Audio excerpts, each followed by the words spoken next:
is A.R.M, and this is my review of DC Comics Injustice Gods Among Us, Year 2, Issue Number 1. As you can see, we're treated to another fantastic cover by Jeremy Rapak.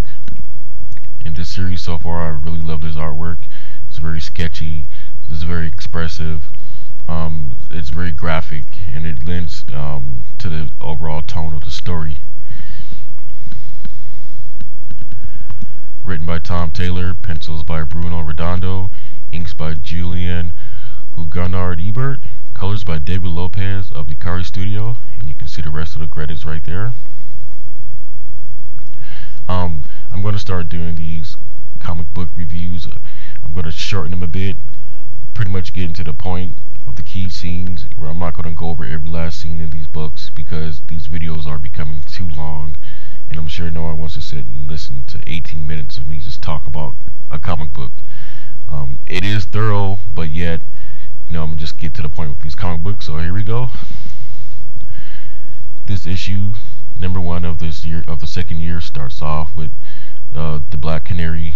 This is a reminiscent scene of times when Ollie was alive. Black Canary, Dinah, Oliver Queen, and Green Lantern Hal Jordan, they're at a pub, and they're pretty much just celebrating, talking about good times. Nothing big right here. I guess they just came off of a mission where Green Lantern saved the world, and now they're going for a drink. And as true to form to a bar scene, they get into it with some bikers and some hecklers who wants to cause some issues. Oliver Queen, aka Green Arrow, doesn't really seem like he's going to get too riled up about it because he's going to let the Black Canary handle these thugs, and as we all know, she's billed as a greater fighter than he is, so he will let her take care of these dudes. So this pretty much reminiscent of good times. You see her kicking these guys' ass in these scenes. Hal Jordan just over there, looking unimpressed. Just a good times. Good times when he was alive. These comic book reviews are a bit of a spoiler, so if you read the first any of the first 36 issues, you'll know that Superman brutally murdered Oliver Queen while he was at the Fortress of Solitude because he thought Oliver Queen was there to hurt his parents. So, we see as they pretty much close out this beginning scene of the flashback. She said she'll always fight for Oliver Queen, and he likes his low beard because earlier one of the bikers made a comment about his beard, and there Hal Jordan is feeling like a third wheel. But it just goes to show the dynamic of the friendship. Also, as we know, or as you should know if you read the first year, Hal Jordan has sided with Superman and is pretty much supporting some of Superman's extreme actions as of lately in this series.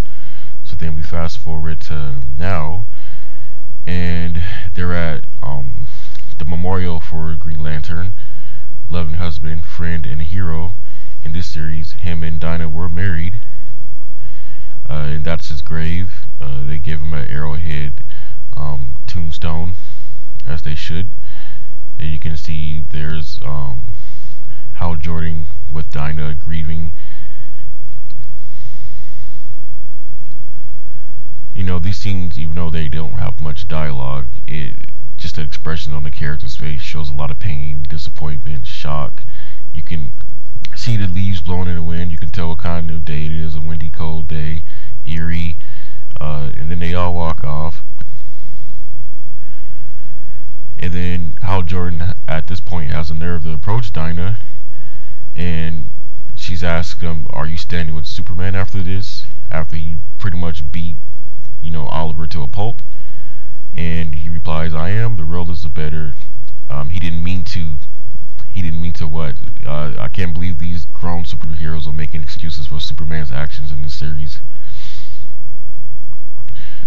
And then, as she walks away, Superman, of course, as you know, he probably was monitoring this from a distance. He's guilty. He flies in and says, "Can we talk?"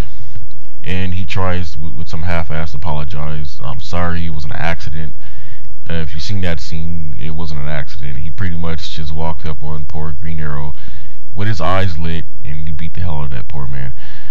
And I never meant to hurt him. No, you meant to hurt him. He's trying to tell Dinah to please say something. And as you know, when you put your hands on somebody, especially someone as powerful as Superman, it's unnerving. She replies, "You want me to say something?" And she turns around and blasts him with the canary cry.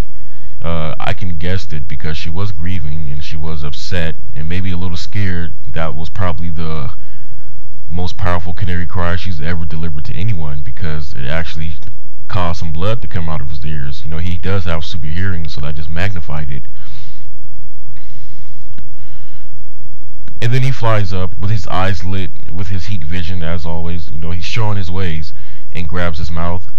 And she tells him, well, she pretty much says, is this what Ollie's seen before you killed him? You know, then she goes on to say, you fooled everyone, you fooled me, I thought you were human, but you're not. You know, she goes to tell him, you know, you don't see the world like regular humans do. You see us as fragile, something we need to protect like we're things. You know, Superman pretty much isn't really connecting with humans as of lately, because of the way Joker and Harley Quinn have manipulated Lois to killing Lois and her baby and blowing up Metropolis. If you haven't read any of the first 36 issues of Year One, I highly recommend it. And look at his expression and look at his words. I will watch your words, Dinah. You know, that's a dictator way of saying it. It's almost like looking at Black Adam. And then she tells him to look at her closely. He examines her with some X-ray vision, and he's shocked that she's pregnant. She says, "Yes, I'm fighting for two now." You know, her eyes. The artist did a really great job in showing like some of the emotions in this series, and her eyes are all red because she's crying and she's upset. And then he flies away like a jackass. And then she's talking to somebody and says he's gone. Did the lenses record everything? On the other line, they say, "Yes, we will. We got it all, Dinah. Well done. Good. Oracle out." So they're compiling footage of Superman's extreme actions. Who knows? They may make a video of this and show it to everybody, or maybe they're just trying to get some of his facial expressions to see if he's under some kind of control. Who knows? Okay, so that was my review of DC Comics Injustice, Gods Among Us, Year 2, issue number 1. And I loved every issue of the first year, and I'm definitely rating this one. If I was to rate it out of 10, I would definitely give this a perfect 10 out of 10. It's a good, easy read. It has some of the best character interactions I've ever seen in DC Comics. It has some of the best character costumes in DC Comics. The fact that it's one of the hit video games that's still out today just adds icing to the cake. So thank you for checking out my video. Don't forget to rate, comment, and subscribe, and check out my next comic book review. Peace.